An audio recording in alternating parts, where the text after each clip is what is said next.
21 anos de idade eu me caso com um rapaz que era um pequeno empresário da cidade, que tem uma história muito linda também. E os meus pais foram no meu casamento para não ficar feio para a sociedade, porque até então eles também não conversavam comigo ainda pelo fato de eu ter me apaixonado em Jesus. Meu casamento, então, meus pais foram. 1 ano de casada eu fico grávida e tive um aborto de 3 meses. Passa um tempo, fico grávida de novo, outro aborto eu tive. Descobriu que eu tinha falta de progesterona e que não conseguia engravidar, nem segurar gestação alguma sem remédio para engravidar. Então eu tomo remédio, fico grávida novamente, e com 8 meses de gestação, justamente no dia que eu completo 24 anos de idade, nasce a minha primeira filha, Letícia, branquinha dos olhos azuis como o pai, linda. A minha mãe ainda era muito longe de mim, os meus pais não se aproximavam de mim pelo fato de eu estar apaixonada em Deus. E eu me lembro que a minha mãe, então, foi ao hospital porque era a primeira neta que havia chegado na casa. E neto quebranta muito o coração dos nossos avós, dos pais, né? Mamãe foi no hospital e eu me lembro que eu pensei assim, que coisa boa, que bom que a minha mãe veio aqui agora me ver a netinha, né? E eu lembro que quando a minha mãe chegou, passados uns 10 minutos, pediram a enfermeira me pediu a neném para dar banho na neném e me devolver para me ter alta.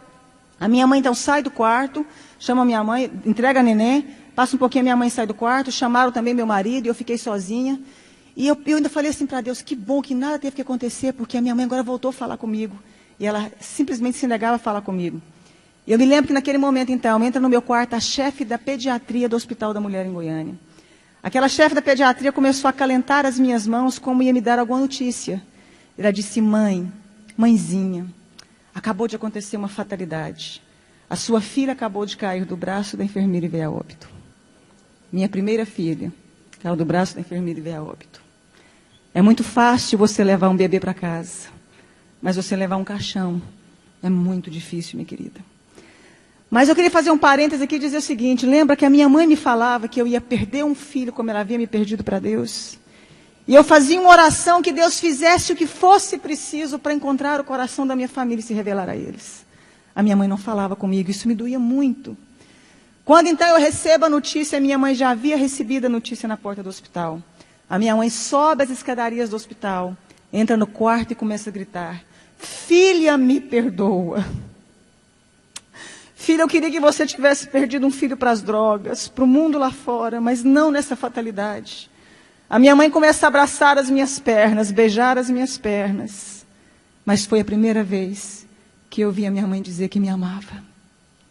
Foi a primeira vez que ela me deu colo. Foi a primeira vez que a minha mãe teve tempo de dizer que eu era especial e importante para ela. Foi a primeira vez que ela pôde ouvir porque eu havia escolhido caminhar com Jesus. E houve então ali um momento de restauração, de perdão entre eu e minha mãe. Os meus pais voltaram a falar comigo. Eu mandei fazer um exame do corpo da minha filha porque eu já tinha tido alguns abortos. 30 dias depois chegou o laudo do exame. Eu descobri que a minha filha havia nascido sem cálcio e sem glicose. A Letícia jamais iria andar e teria convulsões simultâneas. E a minha médica fala para mim, adota um filho porque você não pode mais ser mãe. Mesmo com os remédios, sua filha veio com problema. E eu disse que eu acreditava num Deus capaz de mudar a nossa vida, a nossa história, a nossa sorte. 1 ano depois eu dei à luz a uma criança linda, perfeita e sadia chamada Angélica. Faz 11 anos mês que vem. 3 anos depois dei à luz a Annelise, tem 8 anos hoje. Mais 3 anos dei à luz ao Cirino Júnior. Todos perfeitos e sadios.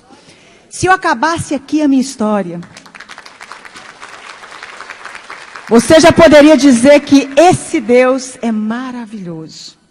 Eu fui impedida de fazer faculdade porque eu apaixonei em Jesus.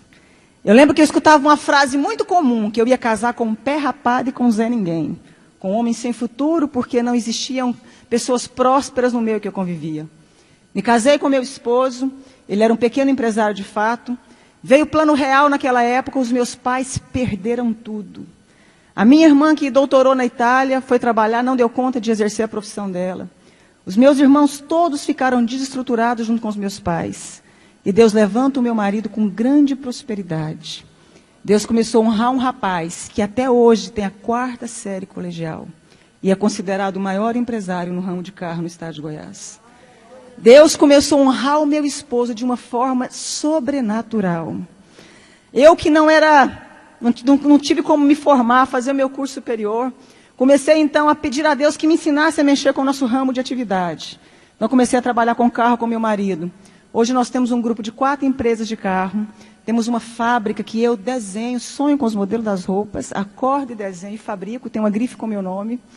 Né? E como se não bastasse, comecei a fazer programa de televisão falando de Deus.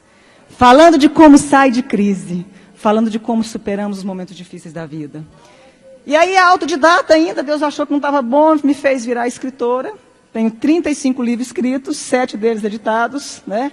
E sou presidente também de uma ONG chamada Mulheres que Fazem a Diferença.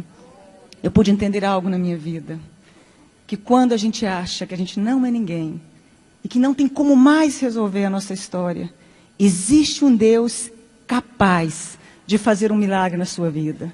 Existe um Deus capaz de mudar toda a sua história.